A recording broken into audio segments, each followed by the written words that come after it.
What happened in Nigeria yesterday isn't just another currency dispute. It's the moment the American empire's mask slipped completely off.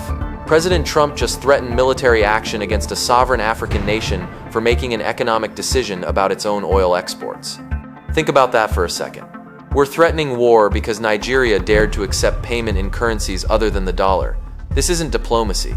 This isn't even traditional coercion. This is the desperate flailing of a declining empire that can no longer distinguish between its interests and the world's interests. And the most shocking part, Nigeria isn't backing down. For the first time in decades, we're witnessing an African nation look the United States directly in the eye and say no, not just to our demands, but to our threats. And that no is reverberating across every continent, inspiring other nations to question why they should continue submitting to American financial dominance. This moment will be remembered as the beginning of the end for dollar hegemony. But more than that, it reveals how completely Washington has lost touch with the reality of a multipolar world where America's word is no longer law. When Nigeria announced it would accept payment for oil exports in currencies other than the US dollar, the reaction from Washington was swift and telling. Instead of diplomatic engagement or economic incentives, Trump's response was immediate escalation: accept our currency dominance or face vicious military consequences. The language was deliberately threatening, designed to intimidate not just Nigeria but any other nation considering similar moves. But this threat exposed something crucial about America's current strategic position. We're running out of non-military tools to maintain our global dominance. For decades, dollar supremacy has been the invisible foundation of American power. When the world needs dollars to buy oil, when international trade requires dollar transactions, when central banks hold dollars as reserves, America gains what economists call exorbitant privilege, the ability to print money and have the world accept it as payment. This system allows us to run massive trade deficits, finance enormous military expenditures, and essentially export our inflation to the rest of the world. It's been the ultimate source of American global influence, more important than our military bases or diplomatic networks. More importantly, Nigeria has alternatives. China has invested massively in Nigerian infrastructure, railways, ports, refineries, telecommunications networks, offering concrete development without demanding political submission. Where Western institutions provided decades of reports and conditional loans, China provided actual roads and power plants. This is the fundamental shift Washington refuses to acknowledge. The unipolar moment is over. Countries now have choices. They can partner with China without regime change demands. They can trade with Russia without democracy lectures. They can work with Iran, Turkey, Brazil, and India while maintaining sovereignty over their domestic affairs. Nigeria's currency decision represents more than economic policy. It's a declaration of strategic independence. And Trump's military threats prove that America can no longer tolerate independence from nations it once took for granted. For decades, Nigeria has watched Western promises of partnership turn into demands for submission. When Europe needed alternative gas supplies after the Ukraine crisis, Nigeria had the reserves to help. But instead of simply selling energy, they demanded technology transfers, majority ownership for Nigerian companies, and climate support to help transition their economy sustainably. The West's response: take it or leave it. Accept our terms or get nothing. Nigeria chose to leave it. When China offered infrastructure investment, they didn't lecture Nigeria about governance or human rights. They built railways and ports. When Russia offered energy cooperation, they didn't demand regime change. They shared technology and expertise. When Iran provided trade partnerships, they didn't impose political conditions. They offered mutual benefit. Meanwhile, American and European institutions continued operating as if it was still 1995, demanding structural adjustment, imposing conditional loans, and treating African nations as subordinate partners rather than sovereign equals. Nigeria's leadership drew obvious conclusions. Why accept Western dominance when alternatives exist that respect their autonomy and provide tangible benefits? This calculation extends far beyond economics to geopolitical positioning. In UN votes condemning Russia, Nigeria abstained, not because they support violations of sovereignty, but because they questioned the moral authority of nations that invaded Iraq under false pretenses, destroyed Libya despite promises of limited intervention, and enabled decades of occupation in Palestine.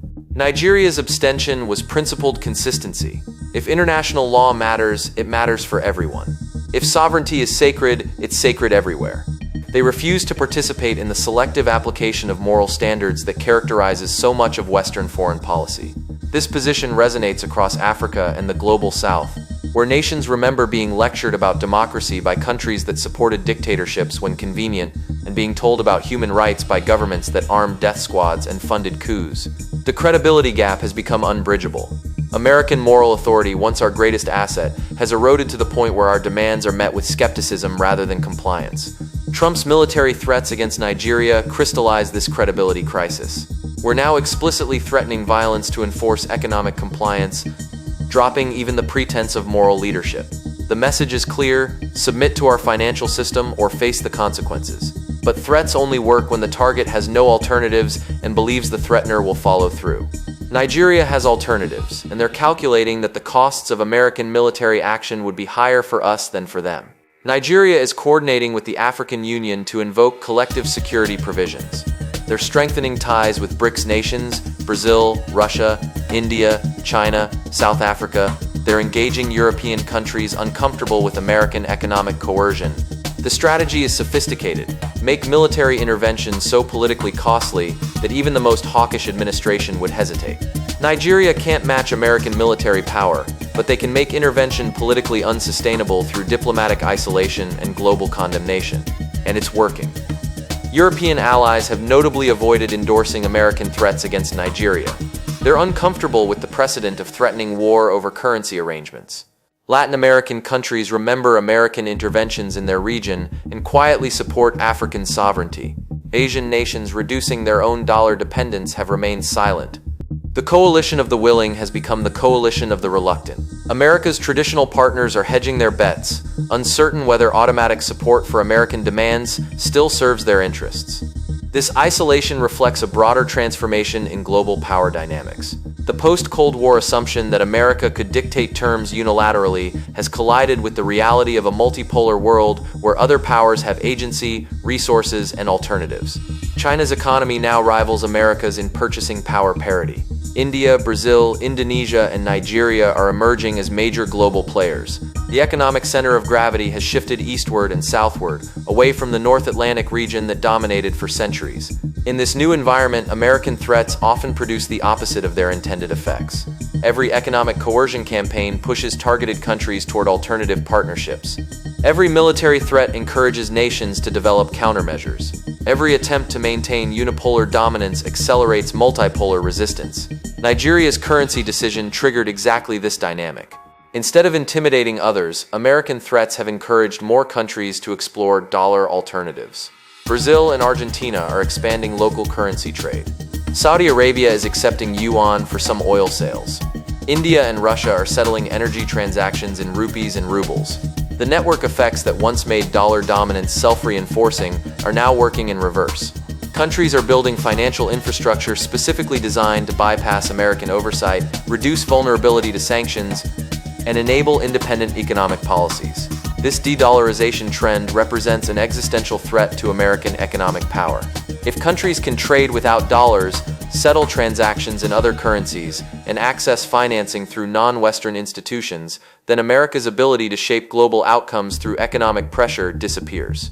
That's why Trump's reaction was so extreme. Nigeria's decision wasn't just about currency, it was about challenging the foundation of American global dominance. And that challenge is spreading. Inside Nigeria, the domestic reaction reveals another dimension American policymakers underestimate.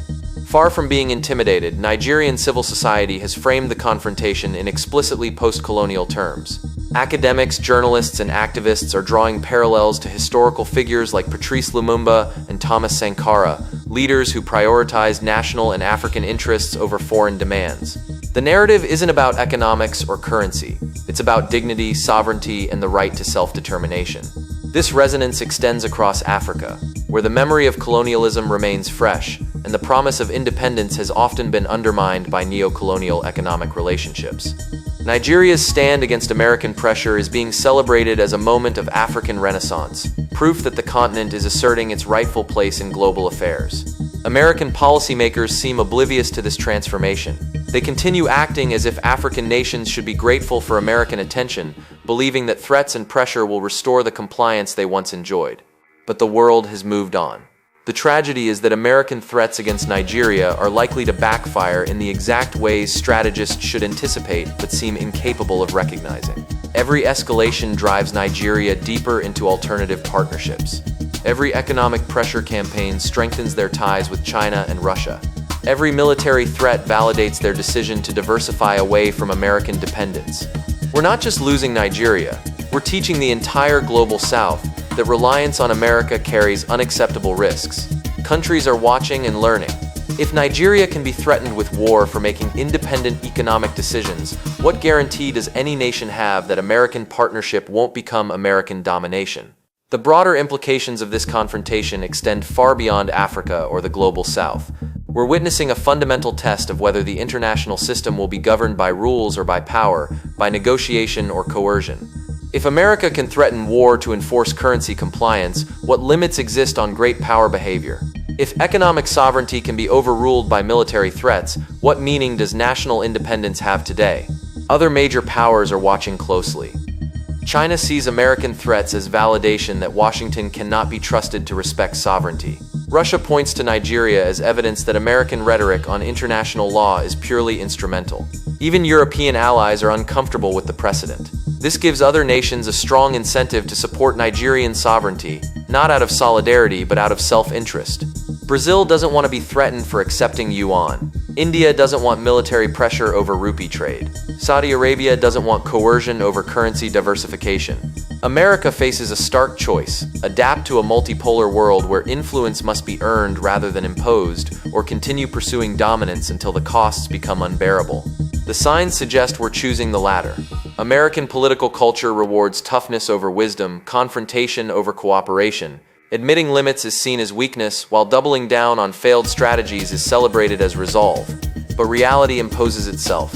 Nigeria's successful resistance to American pressure would mark a turning point in global affairs, the moment when the post-Cold War assumption of American omnipotence collapsed.